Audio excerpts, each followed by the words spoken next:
বাংলাদেশে আমেরিকানদের এসে চাকরি করতে হবে, ইউরোপ থেকেও মানুষ আসবে চাকরির জন্য। একটা সময় ছিল যখন আরব দেশের মানুষ বাংলাদেশে ঘোড়া নিতে আসতো। আমি বিশ্বাস করি সেই সময় আবার ফিরে আসবে, এমন লোক হাসানোর কথা বলছেন বাংলাদেশের একজন ইসলামিক বক্তা। বলছেন কিনা আমেরিকা ইউরোপ থেকে মানুষ নাকি বাংলাদেশে কাজ করতে আসবে। এই ধরনের কথা শুনে লোক হাসবে না তো আর কি বলবো বলুন তো।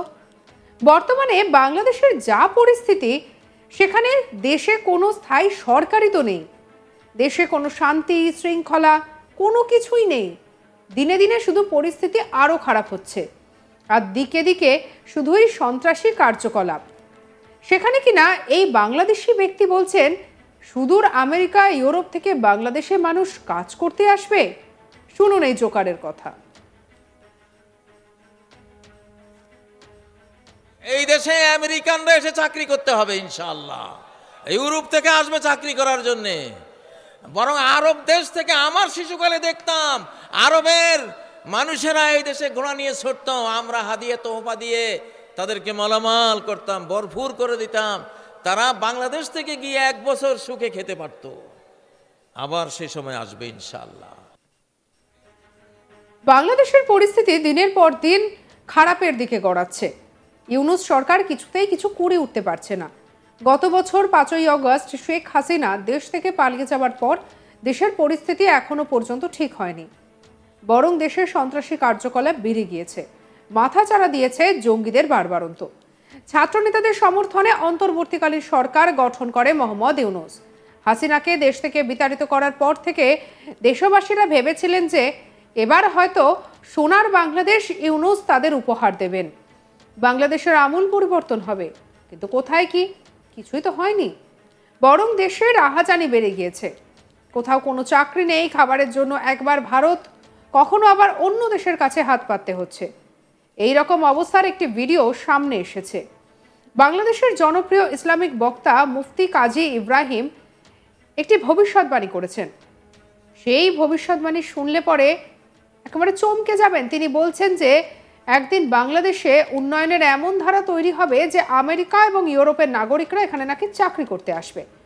আবার আমরা শৈশবে দেখতাম আরব দেশের মানুষ বাংলাদেশে ঘোড়া নিয়ে আসতো, যা নিয়ে তাদের একটা বছর সুখে কেটে যেত।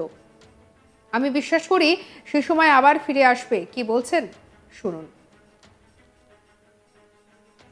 এই দেশে আমেরিকানরা এসে চাকরি করতে হবে ইনশাআল্লাহ, ইউরোপ থেকে আসবে চাকরি করার জন্য। বরং আরব দেশ থেকে আমার শিশুকালে দেখতাম আরবের মানুষেরা এই দেশে ঘোড়া নিয়ে ছুটতো, আমরা হাদিয়ে তোহফা দিয়ে তাদেরকে মালামাল করতাম, ভরপুর করে দিতাম। তারা বাংলাদেশ থেকে গিয়ে 1 বছর সুখে খেতে পারত। আবার সেই সময় আসবে ইনশাআল্লাহ। এই দেশে আমেরিকানরা এসে চাকরি করতে হবে ইনশাআল্লাহ, ইউরোপ থেকে আসবে চাকরি করার জন্য। বরং আরব দেশ থেকে আমার শিশুকালে দেখতাম আরবের মানুষেরা এই দেশে ঘোড়া নিয়ে ছুটতো, আমরা হাদিয়ে তোহফা দিয়ে তাদেরকে মালামাল করতাম, ভরপুর করে দিতাম। তারা বাংলাদেশ থেকে গিয়ে 1 বছর সুখে খেতে পারত। আবার সেই সময় আসবে ইনশাআল্লাহ।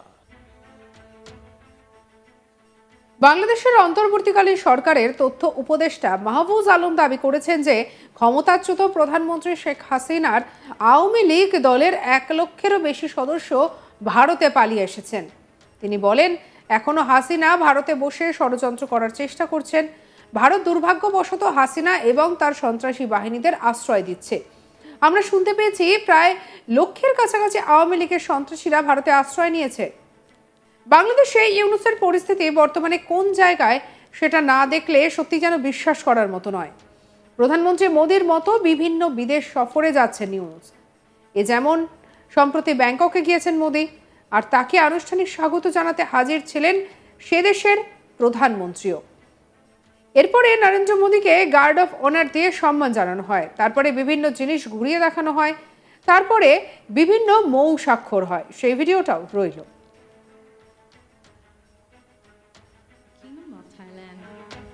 Chairpersons to the signing ceremony today. The first document to be signed is Joint Declaration on the Establishment of the Thailand-India Strategic Partnership, signed by Mr. Malik Sanyambo, Minister of Foreign Affairs. of Thailand, and Dr. S.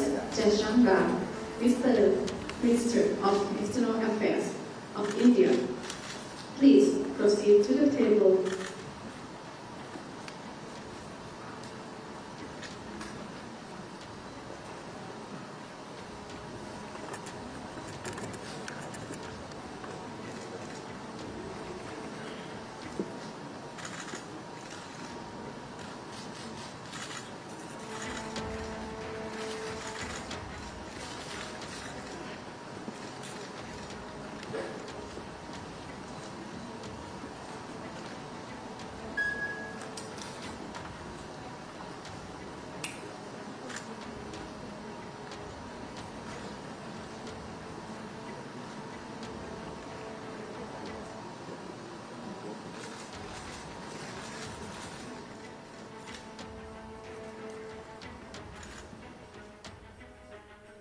এতক্ষণ ভারতের কথা বললাম, এবার আসবো বাংলাদেশের কথায়। বর্তমানে বাংলাদেশের অন্তর্বর্তীকালীন সরকারের প্রধান মোহাম্মদ ইউনূসও ব্যাংককে গিয়েছিলেন, কিন্তু তাকে বিমানবন্দরে রিসিভ থেকে শুরু করে কোনো কিছুই সেরকম বহর ছিল না। একেবারে সাধারণভাবে তাকে স্বাগত জানানো হয়। ইউনূসকে কোনো গার্ড অফ অনার পর্যন্ত দেওয়া হয়নি। ব্যাংককের প্রধানমন্ত্রীর সঙ্গে শুধু আলাপ আলোচনাতেই তাকে থাকতে দেখা যায়। প্রধানমন্ত্রী মোদির মতো ইউনূস সেরকমই কিছু খাতির যত্ন পাননি। সেই ছবিও দেখুন।